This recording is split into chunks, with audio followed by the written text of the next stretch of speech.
Anak-anakku sekalian, 17 Agustus tahun 1945 sebagai momentum buat bangsa Indonesia, yang mana pada saat itu proklamasi kita dikumandangkan. Itu artinya anakku sekalian bahwa 17 Agustus 1945 itu telah lahir sebuah negara, yaitu Negara Kesatuan Republik Indonesia atau NKRI.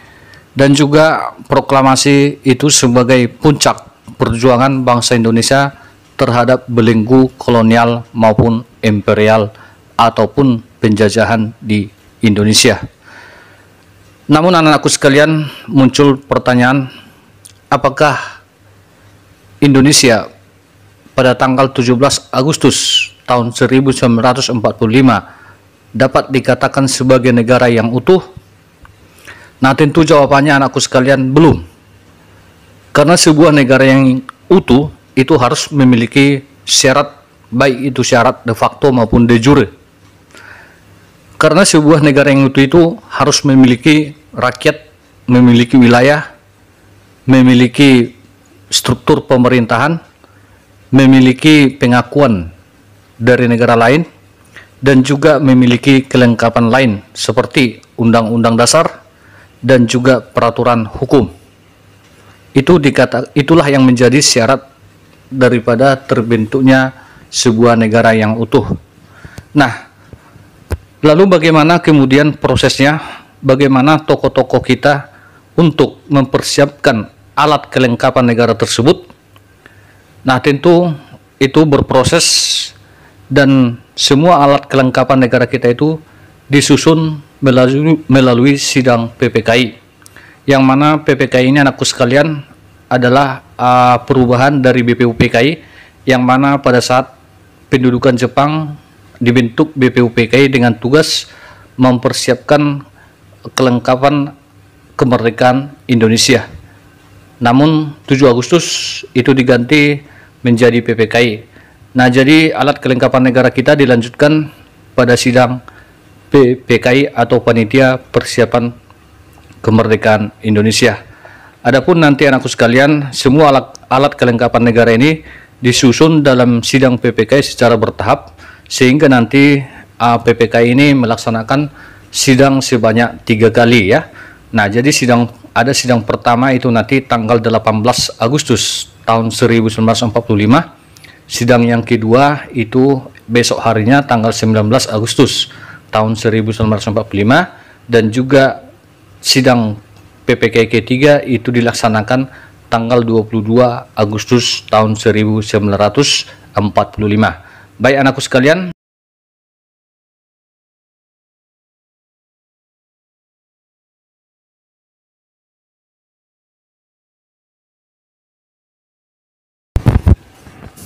kapan sidang PPKI pertama itu dilaksanakan? Nah, jadi sidang PPKI pertama itu dilaksanakan tepatnya tanggal 18 Agustus tahun 1945. Apa saja yang dihasilkan dalam sidang PPKI pertama ini? Jadi ada 2 poin penting yang dihasilkan dalam sidang PPKI pertama, yaitu nanti mengesahkan Undang-Undang Dasar tahun 1945, dan yang kedua pengangkatan Presiden dan Wakil Presiden Republik Indonesia. Nah, mari kita bahas satu persatu. Kita bahas dulu mengenai pengesahan Undang-Undang Dasar tahun 1945. Nah, muncul pertanyaan, apakah pengesahan Undang-Undang Dasar tahun 1945 ini berjalan dengan mulus? Nah, tentu jawabannya tidak. Bahwa di sini nanti terjadi perdebatan yang sengit atau cukup krusial ya.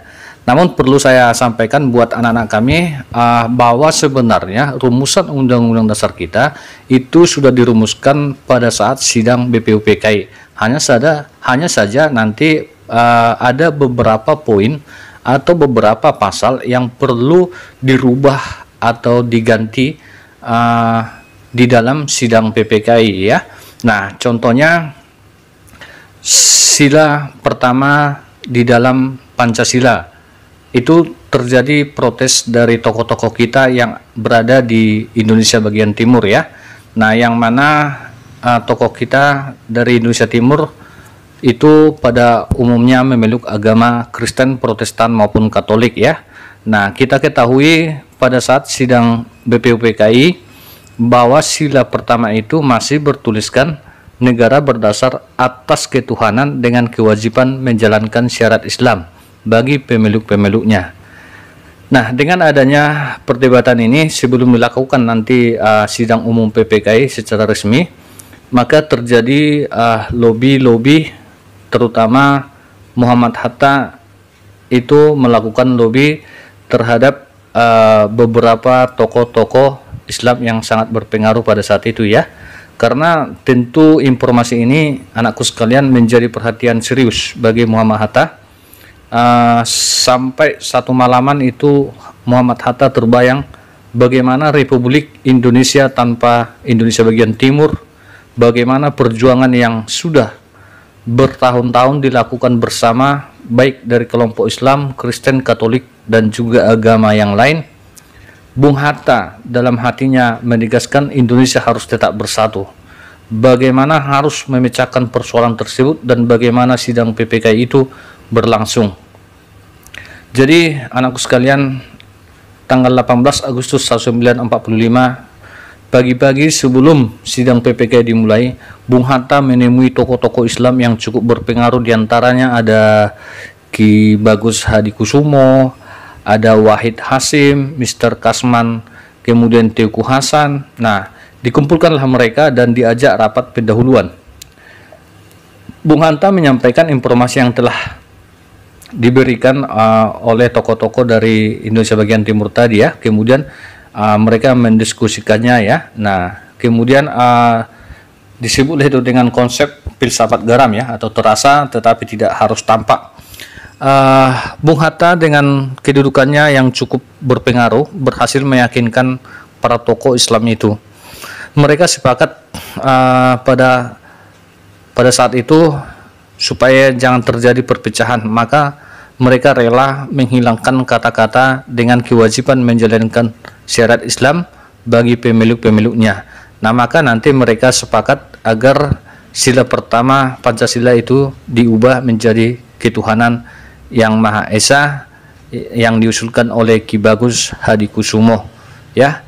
Nah, jadi anakku sekalian, dari sini dapat kita belajar ya bagaimana para tokoh-tokoh kita itu mengutamakan yang namanya persatuan dan kesatuan, dan juga mengutamakan nilai-nilai mufakat ya. Nah, jadi dalam sejarah itu anakku sekalian, inilah yang harus kalian petik dan harus kalian pegang teguh sampai kapanpun, karena kalian adalah generasi penerus ya.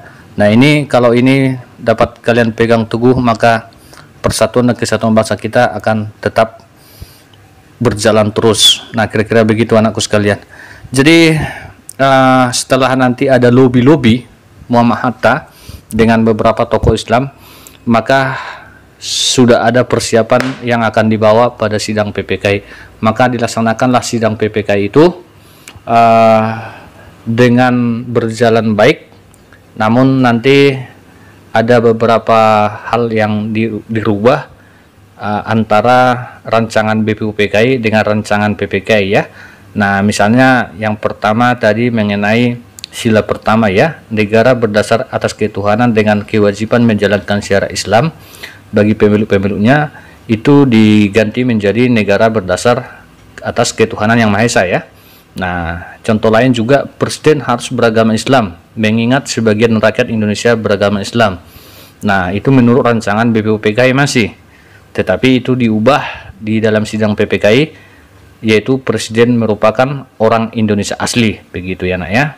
Nah, kemudian contoh yang lain juga, jumlah wakil presiden ditetapkan 2 orang, itu menurut rancangan BPUPKI. Namun di sidang PPKI itu menjadi jumlah wakil presiden ditetapkan 1 orang, begitu ya. Nah, kemudian contoh lain juga, Presiden Republik Indonesia memegang kekuasaan. Nah, ini menurut rancangan BPUPKI. Setelah nanti rancangan PPKI berubah menjadi Presiden Republik Indonesia memegang kekuasaan menurut Undang-Undang Dasar, begitu. Jadi disahkanlah itu Undang-Undang Dasar tahun 1945, begitu anakku sekalian. Hingga sekarang sebenarnya sejak tahun 2002 Undang-Undang Dasar kita ini telah mengalami perubahan atau sering disebut dengan amandemen ya. Nah, begitu. Kemudian kita masuk pemilihan presiden dan wakil presiden. Setelah nanti pengesahan Undang-Undang Dasar, sidang PPKI dilanjutkan dengan agenda pemilihan presiden dan wakil presiden. Pada awalnya anggota PPKI itu ingin melakukan pemilihan atau pemungutan suara ya. Namun atas usulan daripada tokoh Otto Iskandar-Dinata bahwa pemilihan presiden dan wakil presiden itu dilakukan secara aklamasi, yang artinya secara musyawarah tanpa pemungutan suara ya. Nah, kemudian usulan daripada Otto Iskandar-Dinata ini diterima oleh anggota PPKI, dan yang menjadi calon presiden dan calon wakil presiden adalah Soekarno dan Muhammad Hatta. Jadi semenjak tanggal 18 Agustus 1945, Soekarno dan Muhammad Hatta itu resmi menjabat sebagai presiden dan wakil presiden, yang selanjutnya nanti kita lebih mengenal istilah Dwi Tunggal ya.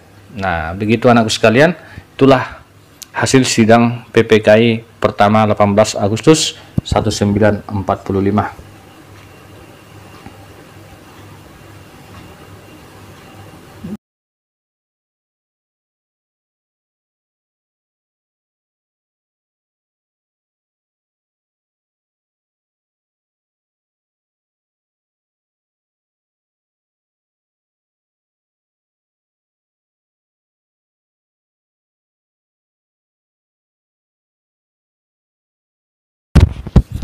Selanjutnya kita masuk sidang PPKI kedua.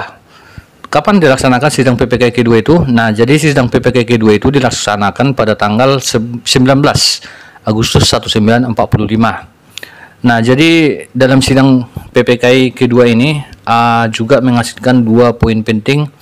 Yang pertama nanti menetapkan departemen dan juga membagi wilayah Indonesia ya, atau pemerintahan daerah begitu. Nah, jadi di sini nanti akan dibagi 12 departemen ya. Ada departemen dalam negeri, luar negeri, keuangan, kehakiman, kemakmuran, keamanan rakyat, kesehatan, pengajaran, penerangan sosial, pekerjaan umum, dan juga perhubungan. Di samping itu juga nanti ditetapkan 4 menteri negara ya. Kemudian ditambah lagi 4 pejabat tinggi negara. Nah, selanjutnya nanti dalam sidang PPKI kedua ini membentuk pemerintahan daerah, karena tidak mungkin seorang presiden dari pusat itu menyelenggarakan pemerintahan sampai ke daerah, harus dibantu oleh pemerintah daerah. Itu sebabnya nanti pada awal kemerdekaan kita atau sidang PPKI kedua ini kita memiliki 8 provinsi ya. Nah, kalau sekarang kita sudah memiliki sampai 34 provinsi ya. Namun pada awal kemerdekaan ini menurut sidang PPKI kedua kita memiliki 8 provinsi, yang mana saja itu? Yang pertama ada Provinsi Sumatera, yang kedua Provinsi Jawa Barat, yang ketiga ada Provinsi Jawa Timur, ada Provinsi Jawa Tengah, ada Provinsi Sunda Kecil atau sekarang kita kenal dengan Nusa Tenggara, ada Provinsi Maluku, ada Provinsi Sulawesi, ada Provinsi Kalimantan atau Borneo. Nah, jadi ada 8 provinsi beserta pemerintah daerahnya masing-masing ya. Nah, saya rasa itu dia hasil sidang PPKI yang kedua.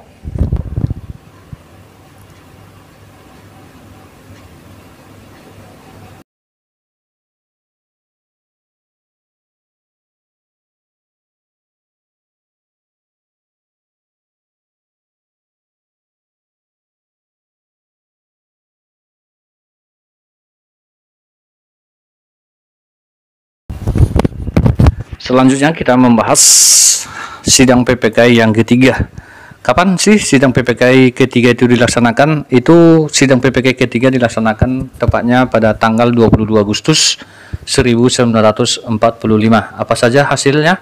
Ada 3 hal penting yang dihasilkan dalam sidang PPKI, terutama dalam hal pembentukan badan-badan negara ya. Nah, yang pertama nanti pembentukan KNI, yang kedua pembentukan Partai PNI, dan juga yang ketiga adalah pembentukan BKR. Nah, mari kita bahas satu persatu. Nah, yang pertama tentu muncul pertanyaan setelah terpilihnya presiden dan wakil presiden, dan kita juga sudah memiliki pemerintahan daerah dan juga sudah memiliki kementerian, sudah memiliki undang-undang dasar. Lalu muncul pertanyaan, apa sih yang menjadi lembaga legislatif kita ya, nah atau MPR DPR kita. Jadi anakku sekalian, pada awal kemerdekaan itu Indonesia kita belum memiliki yang namanya legislatif atau MPR DPR ya. Nah jadi untuk itu maka para tokoh kita atau anggota PPKI juga melaksanakan sidang ini dan membahas mengenai hal tersebut ya. Jadi yang pertama sekali nanti dibentuklah yang namanya Komite Nasional Indonesia ya, Komite Nasional Indonesia Pusat, yang mana pada awalnya nanti Komite Nasional Indonesia ini tugasnya itu hanya membantu Presiden dan Wakil Presiden menjalankan pemerintahan begitu ya. Namun seiring dengan berjalannya nanti sidang daripada Komite Nasional Indonesia Pusat itu pada tanggal 16 Oktober 1945, yang mana Komite Nasional Indonesia Pusat menyarankan kepada pemerintah agar diberikan hak, artinya agar pemerintah memberikan hak kepada Komite Nasional Indonesia Pusat itu hak legislatif ya, selama DPR dan MPR belum terbentuk, itu maksudnya. Nah jadi atas usulan-usulan Komite Nasional Indonesia tersebut, maka Muhammad Hatta mengeluarkan sebuah maklumat. Nah, maklumat apa itu? Jadi itulah yang dikenal dengan Maklumat Wakil Presiden nomor 10 ya. Maklumat Wakil Presiden nomor 10 tanggal 16 Oktober 1945 tentang Komite Nasional Indonesia ya. Nah, jadi pada intinya dengan adanya maklumat ini, untuk sementara Indonesia sudah memiliki badan negara yang memiliki kekuasaan legislatif. Jadi KNIP atau Komite Nasional Indonesia Pusat yang semula sebagai pembantu presiden dan merupakan wadah pemusatan kehendak rakyat, nah itu juga sudah berubah, diharapkan berperan sebagai MPR dan DPR ya, meskipun hanya bersifat sementara. Nah begitu dia anak-anakku sekalian mengenai pembentukan Komite Nasional Indonesia. Kemudian hasil sidang berikutnya mengenai pembentukan partai politik ya. Nah pembentukan partai politik. Jadi anakku sekalian, pada awalnya anggota PPK itu tepatnya tanggal 22 Agustus ya, itu memutuskan adanya pembentukan partai nasional yang kemudian dibentuklah PNI ya, Partai Nasional Indonesia, sebagai partai tunggal pada saat itu ya. Namun anakku sekalian, banyak sorotan atau banyak kritikan bahwa sebuah negara yang memiliki hanya satu partai politik itu sama saja seperti negara fasis ya. Nah oleh sebab itu nanti maka ditindaklanjuti oleh Wakil Presiden juga dengan mengeluarkan maklumat pada tanggal 3 November 1945. Nah jadi maklumat ini nanti 3 November ini pada intinya anakku sekalian agar diberikan kebebasan buat rakyat Indonesia untuk mendirikan partai politik. Nah jadi setelah adanya maklumat 3 November 1945 ini, maka muncullah beberapa partai politik yang ada di Indonesia. Misalnya ada Partai Masyumi, ada PKI, ada Partai Buruh Indonesia, ada Partai Rakyat Jelata, ada Parkindo ya, Partai Kristen Indonesia, ada PSI, Partai Sosialis Indonesia, ada Partai Rakyat Sosialis, ada Partai Katolik Republik Indonesia, ada Partai Persatuan Rakyat Marhaen Indonesia, dan juga PNI ya. Nah maka terbentuklah itu. Oke. Nah kemudian kita lanjut hasil sidang yang berikutnya, yaitu pembentukan tentara ya. Nah namun anakku sekalian, pada sidang PPKI itu tidaklah langsung membentuk tentara, melainkan Badan Keamanan Rakyat ya. Nah jadi pada awalnya itu dibentuk yang namanya Badan Keamanan Rakyat. Nah adapun nanti alasannya mungkin muncul pertanyaan, kenapa tidak langsung dibentuk? Kita kan sebuah negara, tentu negara itu harus memiliki sebuah tentara ya, atau lembaga tentara. Namun Soekarno pada saat itu masih wanti-wanti, masih ingin menyenangkan suasana pada saat itu. Lalu dibentuklah BKR, Badan Keamanan Rakyat. Nanti kalau ada pertanyaan dari pihak Jepang, karena pihak Jepang ini kan harus menjaga status quo di Indonesia pada saat itu ya, Artinya status quo bahwa Jepang itu tidak boleh memberikan Indonesia itu merdeka sebelum nanti kedatangan dari pihak sekutu ya, setelah selesainya Perang Dunia Kedua. Itu status quo ya. Nah, jadi adapun tujuan Soekarno sebenarnya membentuk BKR ini nanti adalah untuk menghindari terjadinya pertempuran antara pihak Indonesia dengan Jepang ya, karena nanti Jepang bisa saja menganggap kalau kita membentuk tentara itu langsung menganggap itu adalah sebagai tandingan begitu ya. Nah, maka dibentuklah nanti Badan Keamanan Rakyat yang bertugas untuk menyelamatkan rakyat ya, mengamankan rakyat, kira-kira begitu ya.